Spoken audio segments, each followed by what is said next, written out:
بسم اللہ الرحمن الرحیم۔ ذی الحج کے مہینے میں جو اہم واقعات رونما ہوئے ان کے حوالے سے ایک جامع پیغام فرمایا۔ ذی الحج کا مہینہ بھی کتنا افضل مہینہ ہے، بہت افضل مہینہ ہے، کیونکہ اس میں بہت اہم واقعات رونما ہوئے ہیں۔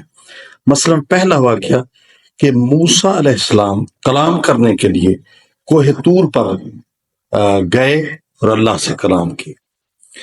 فاطمہ علی کے گھر جا رہی ہیں اسی مہینے میں۔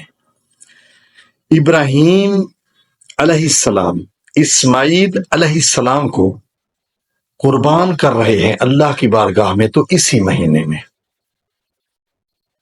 اور محمد صلی اللہ علیہ وآلہ وسلم علی المرتضیٰ کو غدیر پر لے جا رہے ہیں اور ان کی ولایت کا اعلان کر رہے ہیں، من کنت مولا ہو فہذا علی المولا، کہ جس کا میں مولا ہوں اس کا علی مولا ہے۔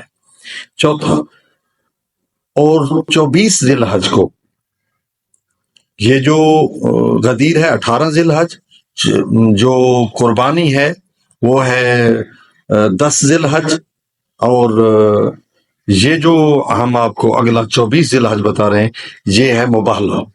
اہل بیت نورانی چہروں کے ساتھ مباہلے میں گئے اور سچ کی فتح ہوئی اور آپ عیسائیوں سے ایک مارکہ میں فتح یاب ہوئے، اس کو کہتے ہیں مباہلہ۔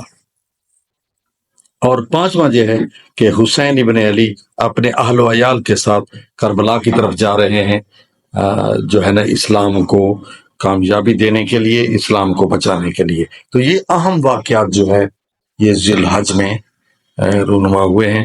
اللہ تعالی ہم سب کو جو ہے ان قربانیوں کی قدر کرنے اور ان کی عزت کرنے اور ان کے فرامین پر چلنے کی اور ان کے فلسفے کو سمجھنے کی توفیق نصیب فرمائے۔ والسلام علیکم ورحمۃ اللہ۔